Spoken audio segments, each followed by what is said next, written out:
कहानी का शीर्षक अपशब्दों का उत्तर, बुद्ध की क्षमा की शक्ति। शांत आश्रम, पेड़, झरने की आवाजें। गौतम बुद्ध की सबसे बड़ी शक्ति उनकी शांति थी। जहां लोग क्रोध में बर्बाद हो जाते हैं, बुद्ध वहीं क्षमा की शक्ति से उजियारा कर देते थे। यह कहानी हमें सिखाती है कि अपमान का उत्तर भी मौन और करुणा से दिया जा सकता है। एक क्रोधित व्यक्ति बुद्ध के पास आता है। बुद्ध शांत मुद्रा में बैठे हैं, कुछ लोग प्रवचन सुन रहे हैं। एक दिन एक क्रोधित युवक बुद्ध के पास आया। वह क्रोध से कांप रहा था। उसका चेहरा लाल था और आंखों में घृणा झलक रही थी। युवक चिल्लाकर, बुद्ध, तुम पाखंडी हो, ढोंगी हो, लोगों को धोखा देते हो, तुम्हारे उपदेश व्यर्थ हैं। बुद्ध ने उसकी ओर देखा। न उन्होंने क्रोध किया, न कोई जवाब दिया। वे शांत रहे, जैसे कुछ सुना ही नहीं। उनके चेहरे पर वही करुणामयी मुस्कान थी। शिष्य क्रोधित होते हैं। आनंद और अन्य शिष्य युवक को घूरते हैं। आनंद आश्चर्य और क्रोध से, भगवान, इसने आपको अपमानित किया है। हमें इसे जवाब देना चाहिए। इसे यहां से बाहर निकाल देना चाहिए।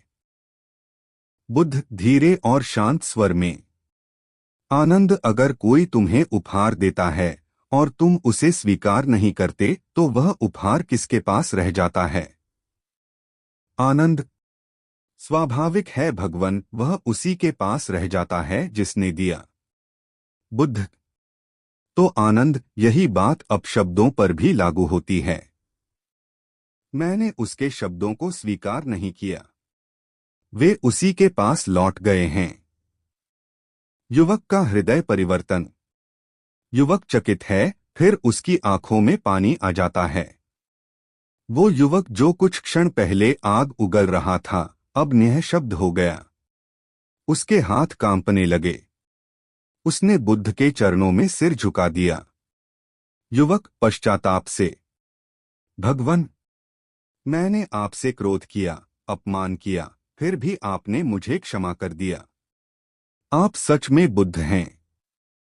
कृपा करें, मुझे भी अपने शिष्य रूप में स्वीकार करें। बुद्ध करुणा से, क्षमा वह अग्नि है जो क्रोध को जला देती है। तुमने यह सीख लिया तो तुमने पहला कदम बढ़ा लिया। अब आगे का मार्ग तुम पर निर्भर करता है। बुद्ध की शिक्षा, क्षमा का धर्म। सभी शिष्य शांत भाव से बैठे हैं, बुद्ध शिक्षा दे रहे हैं।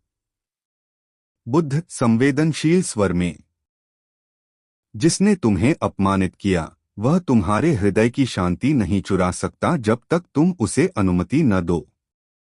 क्रोध से केवल द्वेष जन्म लेता है और क्षमा से प्रेम। बुद्ध ने केवल उस युवक को नहीं, अपने हर शिष्य को सिखाया कि जीवन में शांत रहने के लिए क्षमा की शक्ति को अपनाना जरूरी है।